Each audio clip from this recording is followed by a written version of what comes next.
Terus. Salam. Assalamualaikum warahmatullahi wabarakatuh. Waalaikumsalam warahmatullahi wabarakatuh. Silakan duduk kembali semuanya. Bagaimana kabar kalian hari ini? Sehat, Bu. Alhamdulillah kita masih diberikan kesehatan oleh Allah Subhanahu wa taala. Sebelum kita mulai proses pembelajaran hari ini, alangkah baiknya kita berdoa terlebih dahulu. Silakan ketua kelas untuk memimpin doa untuk hari ini. Baik teman-teman, untuk mengawali pembelajaran kita pada pagi hari ini, lebih baik kita berdoa terlebih dahulu. Berdoa dimulai.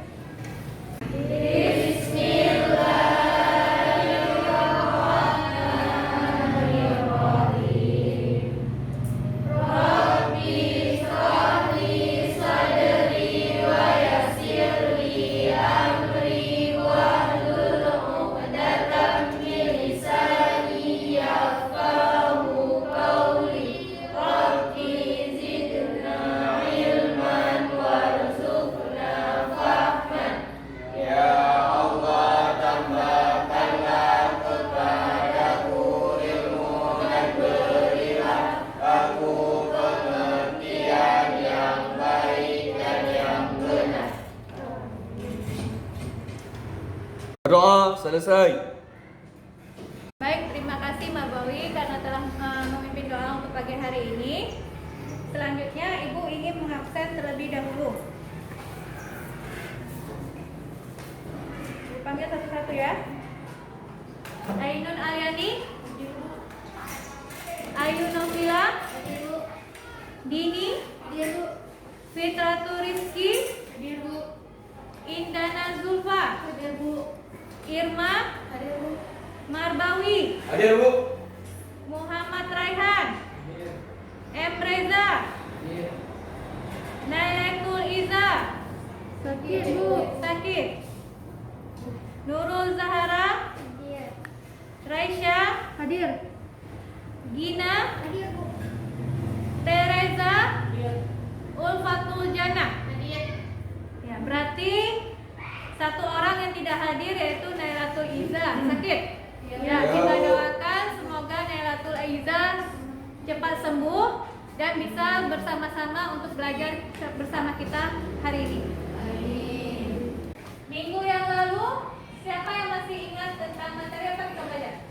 Mekanisme reproduksi virus, Bu. Ya, mekanisme reproduksi virus. Kita belajar tentang virus ya. Nah, ada yang ingin memberikan pernyataan tentang materi minggu lalu? Ya, silakan Irma. Pada pertemuan sebelumnya kita telah membahas tentang materi mekanisme reproduksi virus. Virus menginfeksi dan berkembang biak di dalam tubuh sel inangnya melalui proses replikasi. Mekanisme reproduksi virus terjadi secara dua tahap, yaitu siklus litik dan siklus lisogenik.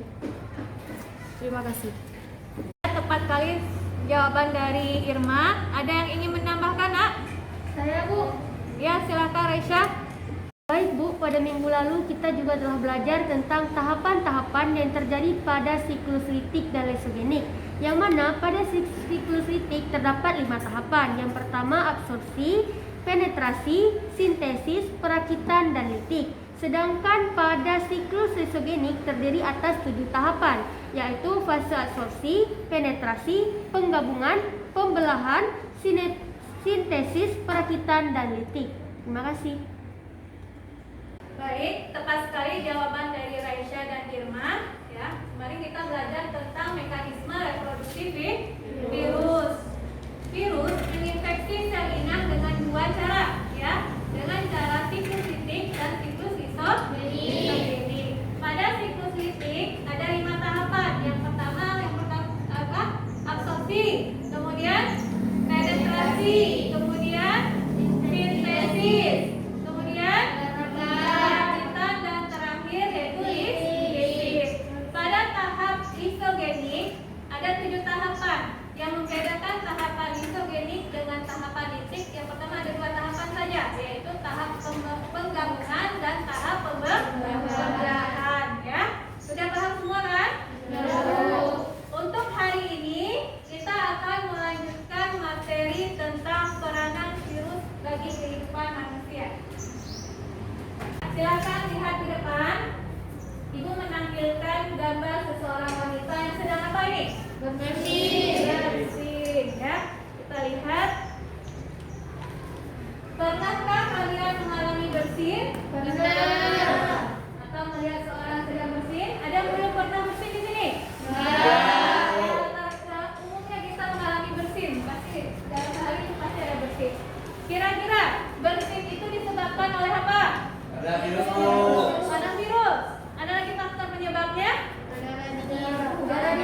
ada faktor internal di dalam tubuh kita dan faktor eksternal dari luar. Faktor internal itu biasanya disebabkan oleh yang kita pelajari sekarang tentang virus. Karena seseorang itu sedang mengalami yang disebabkan oleh virus, penyakit yang disebabkan oleh virus. Sedangkan faktor eksternalnya itu biasa disebabkan dari faktor luar, contohnya dari debu, kemudian dari udara yang dingin, kemudian ada juga dari bulu kucing ya, yang disebutkan dari Marbawi, betul sekali ya. Kita lihat ini virus bersih disebabkan oleh virus. Baik. Hari ini kita akan belajar tentang peranan virus dalam kehidupan manusia. Kira-kira virus itu umumnya sifatnya bagaimana? Merugikan. Merugikan? Ya. Apa semua merugikan? Tidak. Ada juga yang menguntungkannya? Tidak. Apa saja? Hari ini akan kita pelajari ya. Apa tujuan kita belajar untuk hari ini? Yang pertama, siswa mampu menganalisis peranan virus dalam kehidupan manusia, ya. Kemudian siswa juga mampu menganalisis peranan virus menguntungkan dan peranan virus yang merugikan bagi kehidupan manusia. Kemudian yang terakhir, nanti kita masing-masing kelompok diberikan tugas untuk membuat poster tentang bahaya penyakit HIV. Sekarang coba lihat di depan. Ibu menampilkan salah satu studi kasus tentang yang terjadi di Aceh nih ya. Ada 17 orang yang positif virus corona varian Delta, itu varian terbaru yang ditemukan di Indonesia, yang diduga jadi pemicu tinggi angka kematian. Ya, kira-kira ini dari segi positif apa segi negatif? Ya, yang merugikan kan? Ya, merugikan ya. Selanjutnya, untuk lebih jelasnya, silahkan kalian bentuk kelompoknya masing-masing untuk mendiskusikan studi kasus yang ibu tampilkan di depan. Siap?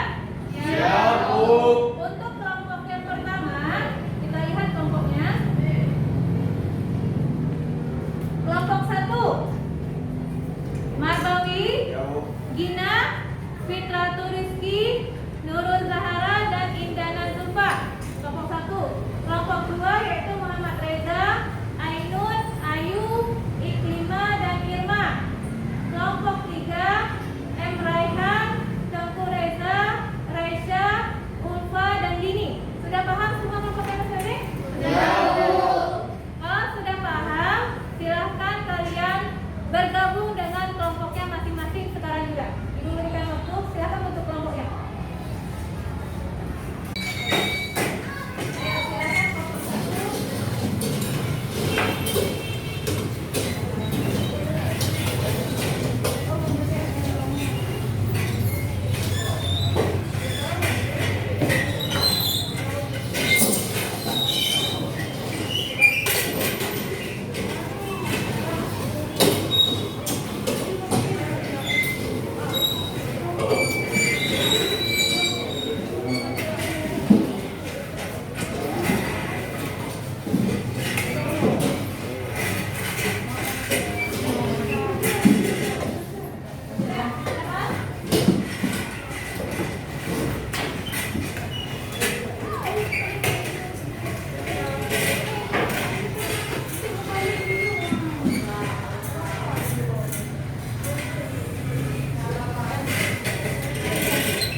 masing-masing?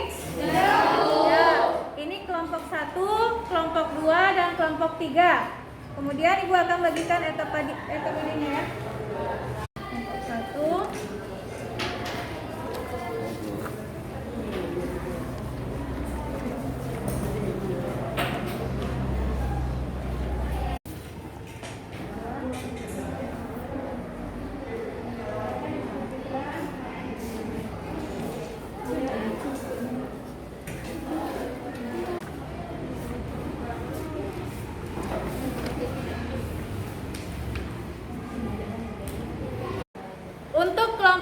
tugas kalian diskusikan soal nomor 1 nah ya, studi kasus nomor 1 yaitu tentang positif virus corona varian Delta di Aceh yang diduga jadi pemicu tingginya angka kematian. Ya, silakan kalian diskusikan. Untuk studi kasus yang kedua itu untuk kelompok yang kedua yaitu tentang manfaat vaksin. Ya, coba kalian diskusikan. Kemudian untuk studi kasus yang ketiga itu tentang masalah HIV/AIDS. Apa pengaruhnya bagi kesehatan terutama bagi remaja seperti kalian. Ya. Kemudian untuk studi kasus nomor 4, ada kan?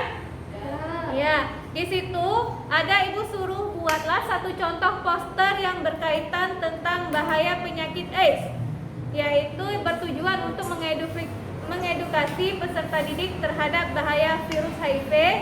Di sini di depan sudah ibu tampilkan salah satu contoh posternya bagaimana. Tetapi kalian boleh buat sebebas kalian sesuai kreativitas per kelompoknya. Ada pertanyaan? Ya, kalau tidak ada pertanyaan, silahkan kalian diskusikan sesuai studi kasus masing-masing. Ibu kasih waktu 15 menit. Ya kan? Bisa kan? Ya, silahkan bekerja sekarang.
Sudah siap semua kan? Sudah, Bu.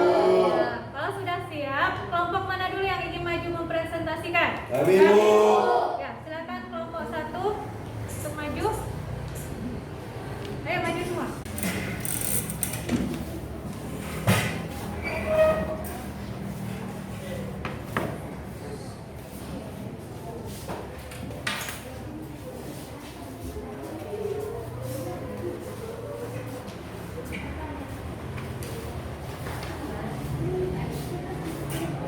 Assalamualaikum warahmatullahi wabarakatuh. Waalaikumsalam warahmatullahi wabarakatuh. Saya dari kelompok 1 ingin mempresentasikan hasil diskusi kami. Varian Delta yang lebih berbahaya daripada COVID-19 dipastikan kini sudah ada di Aceh. Virus corona varian Delta ini bahkan telah menginfeksi sedikitnya 17 orang warga Aceh sejak bulan Mei lalu. Faktor ini pula yang diperkirakan memicu tingginya angka kematian di Aceh belakangan ini di kalangan pasien COVID-19. Informasi terkini disampaikan langsung oleh Kepala Dinas Kesehatan Aceh, Dr. Hanif di Banda Aceh. Dan detail informasinya akan disampaikan langsung oleh rekan rekaman Serambi News. Sumber dari yang ini sudah bergabung bersama kami. Halo, rekan Sumber. Halo Dea, selamat sore. Iya, rekan Sumber bisa Anda informasikan kapan sampel ini diambil dan diketahui bahwa pasien ini mengidap virus corona varian Delta. Ya, terima kasih Dea. Bisa kami informasikan bahwasanya tim Satgas dibantu oleh Balitbangkes yang ada di Aceh mengambil sampel secara random ataupun secara acak sebanyak 27 sampel pada sejak Mei hingga Juni lalu, dan 27 sampel itu dibawa ke laboratorium WGS yang ada di pemerintah pusat ataupun di Kementerian Kesehatan, dan nyatanya 17 dari 27 sampel yang dibawa ternyata positif terpapar virus corona varian Delta. Iya, berdasarkan informasi yang Anda himpun berasal dari mana saja mereka yang diketahui terkonfirmasi varian Delta ini tersebut? Ya, Dea, bisa kami sampaikan bahwa yang terkonfirmasi ini dari beberapa kabupaten kota yang ada di Aceh. Yang pertama ada dari Banda Aceh, kemudian dari Aceh Besar, kemudian dari Biren, Aceh Selatan, Aceh Tamiang, Gaya Lues hingga Aceh Tenggara. Dan informasi terbaru yang kita dapatkan dari 17 orang yang terpapar virus varian Delta tersebut, usia termuda yaitu 22 tahun dan usia tertua adalah 80 tahun. Ya. Oke, masih terkait virus corona ya ini. Lalu hingga saat ini bagaimana peta sebaran COVID-19 di Aceh sendiri? Berapa sudah total masyarakat yang terkonfirmasi? Ya, bisa kami informasikan tren kasus di Aceh memang terus meningkat ya. Sejak periode Agustus terhitung ada 6.000 kasus hasil tracing dan tracking yang bertambah terpapar virus corona, dan hingga 28 Agustus kemarin jumlah ataupun kasus akumulatif virus corona maksud kami di Aceh sudah tercatat sebanyak 32.084 orang. Kemudian para pasien yang penyintas atau yang sembuh sebanyak 23.990 orang, sedangkan yang meninggal dunia tercatat 1.408 orang. Ya. Baik, terima kasih rekan wartawan Serambi News sumber dari melaporkan dari Aceh. Selamat kembali bertugas. Terima kasih sudah nonton. Jangan lupa like, subscribe, dan share ya. Yaitu tentang 17 orang positif virus corona varian Delta di Aceh diduga jadi pemicu tingginya angka kematian. Alasan virus corona di Indonesia khususnya Provinsi Aceh terus meningkat yaitu karena masyarakat belum dapat mematuhi protokol kesehatan yang diajukan oleh otoritas kesehatan setempat, seperti banyak masyarakat yang tidak menggunakan masker dan belum dapat menjaga jarak dengan sesama. Faktor penyebabnya adalah infeksi virus corona disebabkan oleh kebanyakan virus ini menyebar seperti virus lain pada umumnya melalui percikan air liur, pengidap batuk atau bersin, atau menyentuh tangan dan wajah orang yang terinfeksi. Cara mencegah diri supaya tidak tertular virus corona adalah dengan mencuci tangan secara rutin, selalu menjaga jarak, menggunakan masker, menutup mulut saat batuk dan bersin, hindari kerumunan dan lakukan vaksinasi. Sekian, terima kasih. Apakah ada yang ingin bertanya atau memberikan tanggapan? Kami persilahkan. Saya perwakilan dari kelompok 3 ingin menanyakan, mengapa virus varian Delta lebih bahaya daripada virus corona? Terima kasih atas pertanyaan dari kelompok 3. Saya akan menjawab. Sejak terdeteksi pertama kali di India, virus corona varian Delta dinobatkan oleh WHO sebagai varian virus dengan penularan tercepat dan terkuat. Virus ini telah ditemukan lebih dari 80 negara di dunia yang terus bermutasi dan menyebabkan penyakit yang lebih parah. Karena virus varian ini lebih mudah menempel pada sel-sel tubuh penderitanya. Sekian, terima kasih. Apakah dapat diterima jawabannya?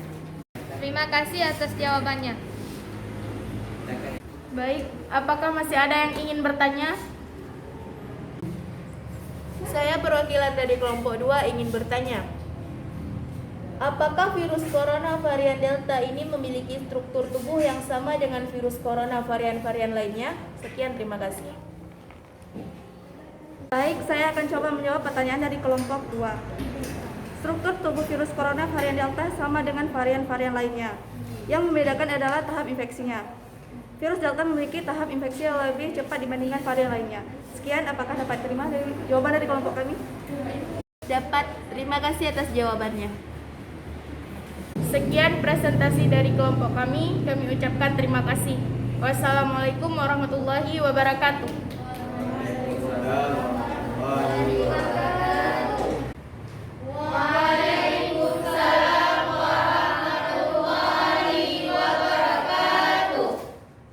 Baik, terima kasih diucapkan presentasinya dari kelompok 1. Mari kita berikan tepuk tangan, Nak. Selanjutnya, kelompok berapa dulu yang ingin maju? Kami dulu. Ya, silakan kelompok 2.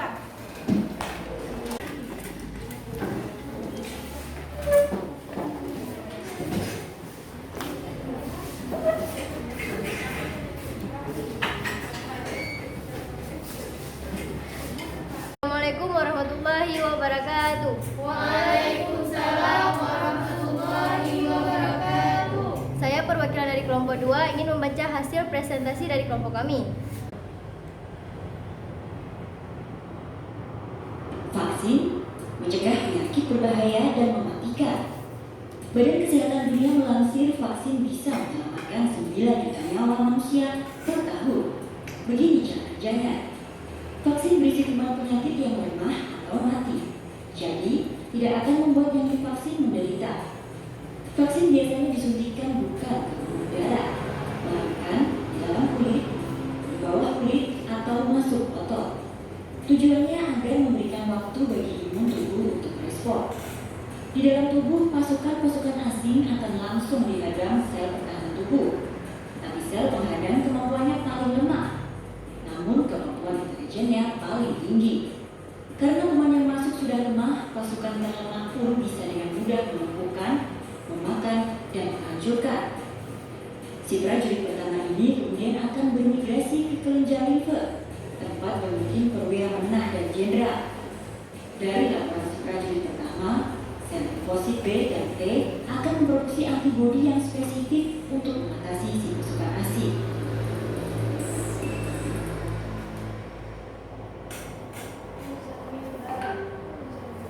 Pakar UGM jelaskan pentingnya vaksinasi COVID-19 bagi anak dan remaja.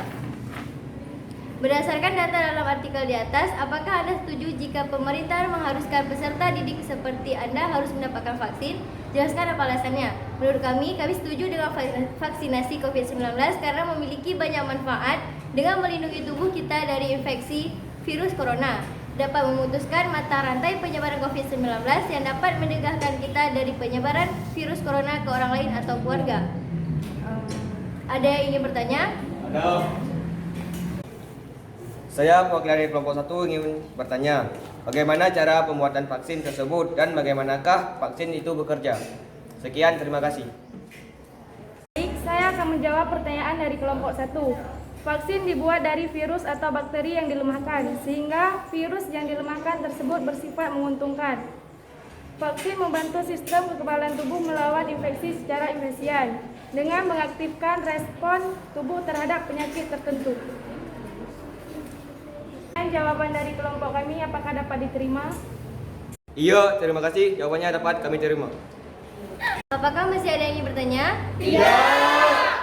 Baiklah, sekian presentasi dari kelompok kami. Assalamualaikum warahmatullahi wabarakatuh. Waalaikumsalam warahmatullahi wabarakatuh. Mengucapkan terima kasih bagi kelompok 2 yang telah mempresentasikan. Mari kita berikan tepuk tangan. Selanjutnya kelompok terakhir, silakan kelompok 3 untuk mempresentasikan. Silakan, Nak.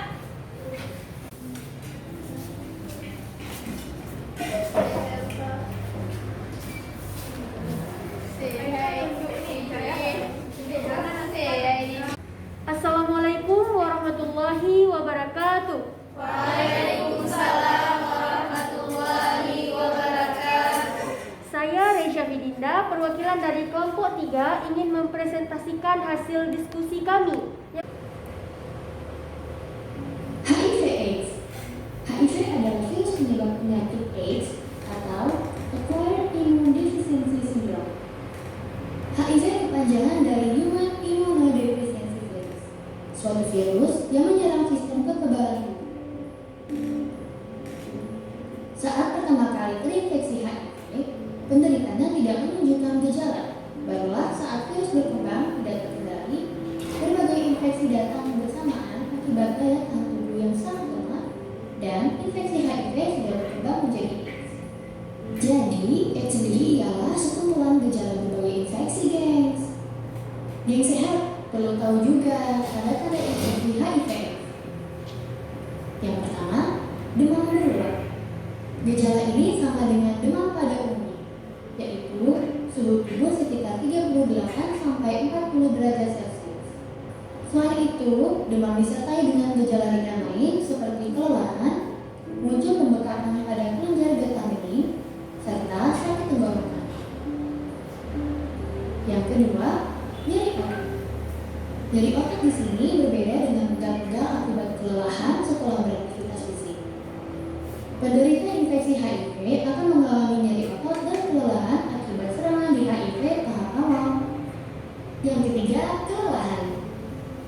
Respon inflamasi yang dihasilkan oleh sistem kekebalan tubuh bisa mengakibatkan lelah dan lesu pada tubuh. Kelelahan tersebut dapat menjadi tanda awal maupun infeksi HIV yang sudah lanjut. Yang keempat, ruam kulit.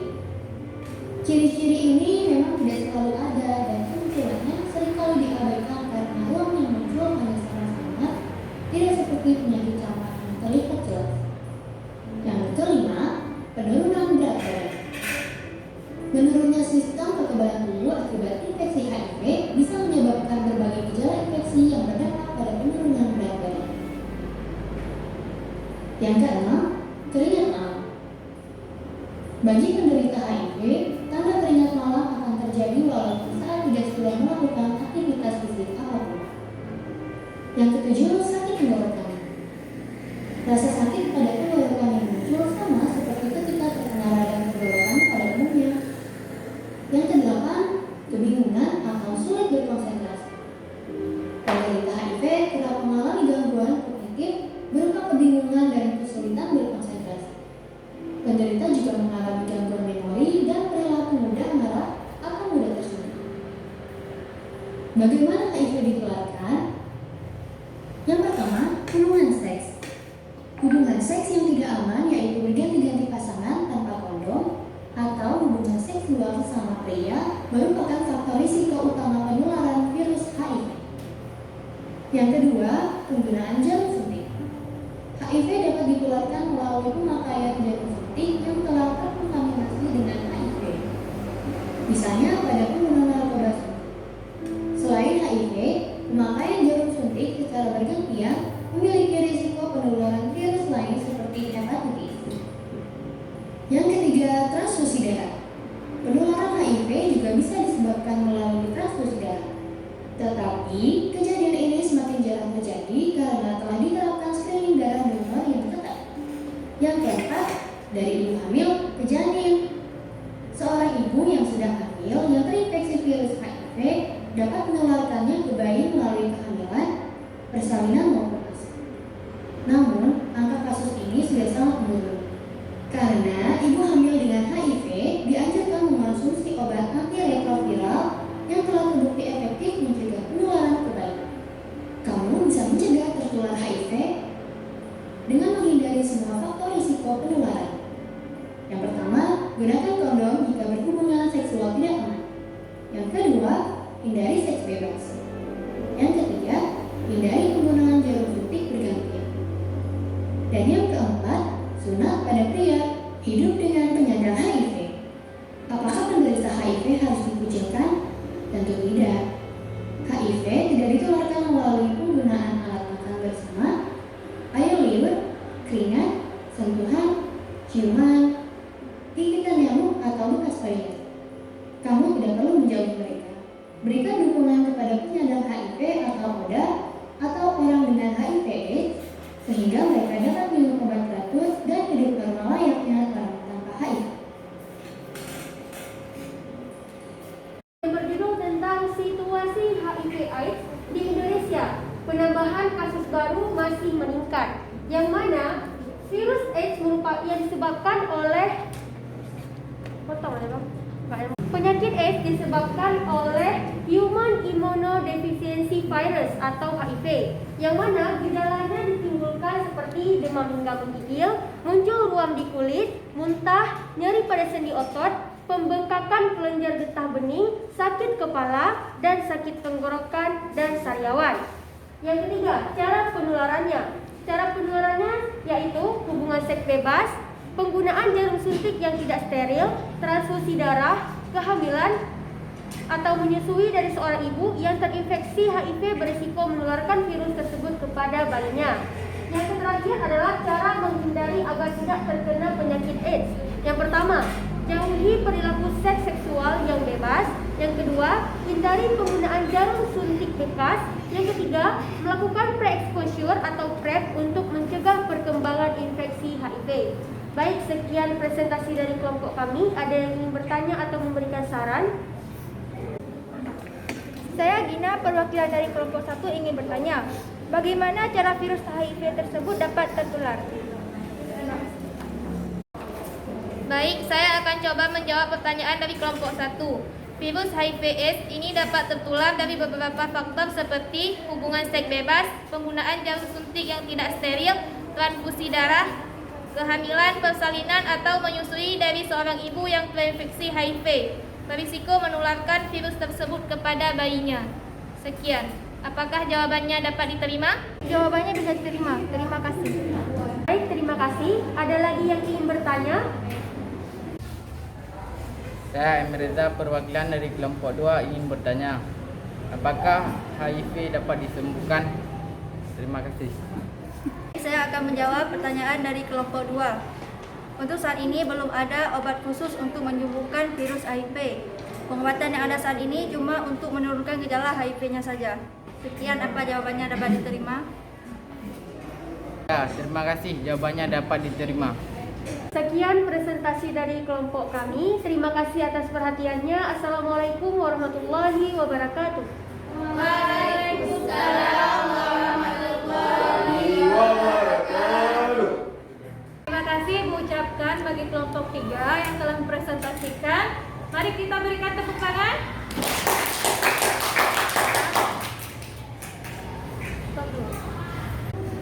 Baik, sekarang Ibu akan memberikan penguatan tentang materi diskusi kita hari ini. Yang pertama tentang peranan virus bagi kehidupan manusia. Di sini pada virus itu terdapat 2 peranan, yaitu peranan menguntungkan dan peranan merugikan. Kita lihat slide di depan.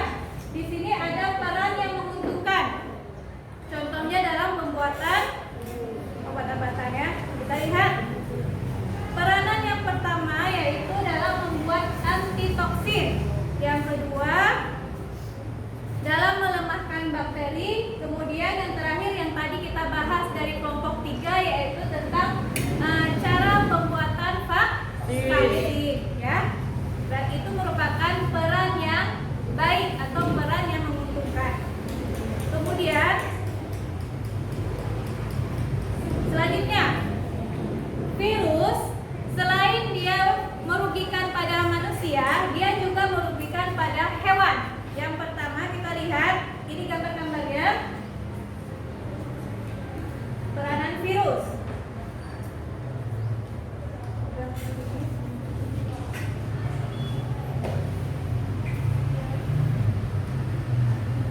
hari ini.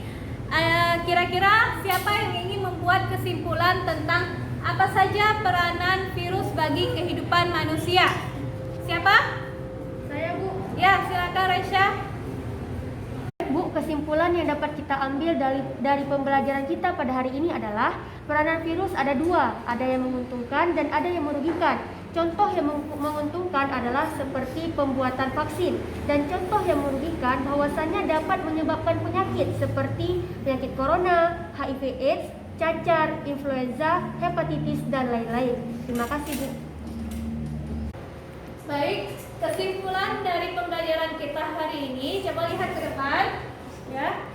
Virus memiliki peranan dalam kehidupan, baik yang menguntungkan dan yang merugikan. Peranan yang menguntungkan, misalnya contohnya dalam pembuatan vaksin, pembuatan interferon, profag, pelemahan bakteri, dan antitoksin. Kemudian, peranan virus yang merugikan umumnya dia menimbulkan penyakit. Contohnya penyakit pada manusia, hewan, dan tumbuhan.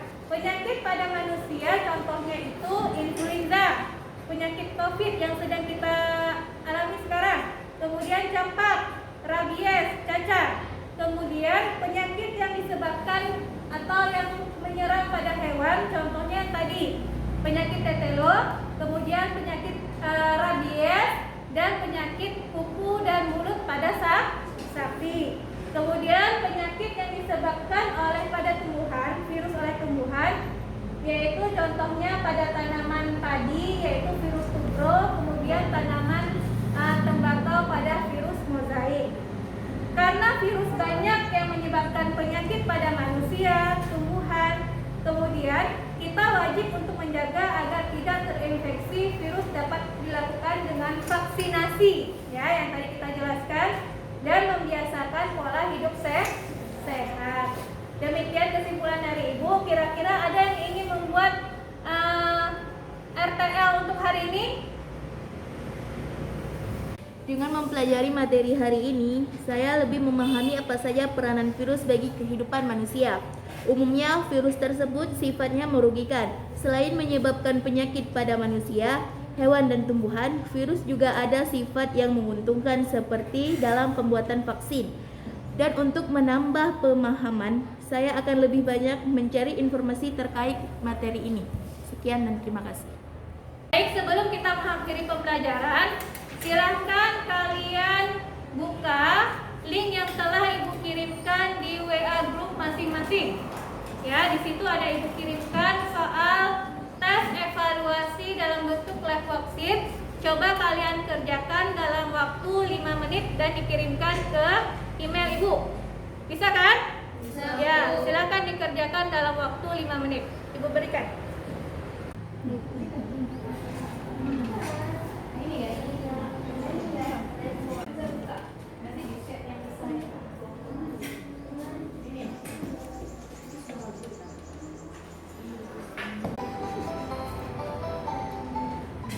Halo teman-teman, di masa pandemi COVID-19 ini, kita semakin sering mendengar tentang vaksin yang diharapkan akan dapat melawan virus corona. Tapi bagaimana sih kerja vaksin dalam tubuh kita? Bagaimana sih memanfaatkan daya tahan tubuh alami?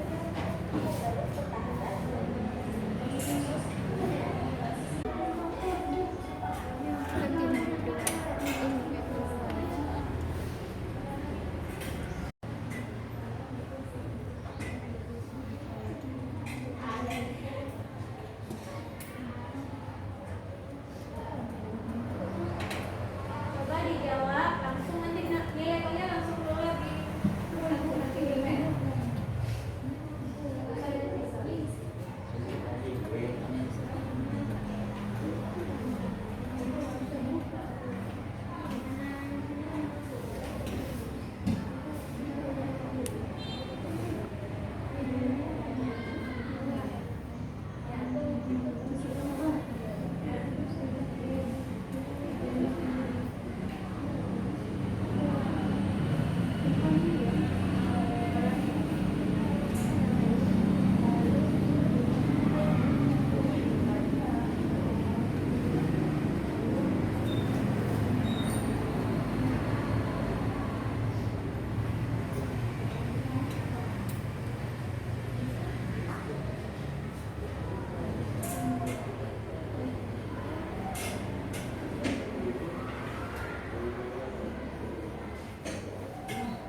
Sudah siap semua?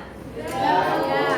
Kalau sudah siap, jangan lupa kalian kirimkan ke alamat email Ibu supaya ada nilainya ya. Selanjutnya, untuk mengakhiri proses pembelajaran hari ini, untuk minggu depan, silahkan kalian pelajari materi tentang virus. Salah, Mil. Untuk minggu depan, silahkan kalian pelajari tentang materi bakteri, ya. Kalian pelajari di rumah dari buku atau dari internet, boleh juga, asal kalian belajar di rumah. Dan minggu depan kita akan belajar bersama-sama. Sebelum kita mengakhiri proses pembelajaran, mari kita berdoa terlebih dahulu. Silahkan ketua kelas untuk memimpin doanya. Teman-teman sekalian, untuk mengakhiri pembelajaran kita pada hari ini, lebih baiknya kita berdoa terlebih dahulu. Berdoa dimulai. Rabbana atina fid dunya hasanah wa fil akhirati hasanah wa qina azabannar. Berdoa selesai. Terima kasih Marbawi yang telah memimpin doa untuk hari ini. Dengan berakhirnya doa, berarti berakhir pula pembelajaran kita hari ini. Dan Ibu ucapkan terima kasih untuk kalian semua. Wabillahi taufiq wa hidayah. Wassalamualaikum warahmatullahi wabarakatuh. Waalaikumsalam.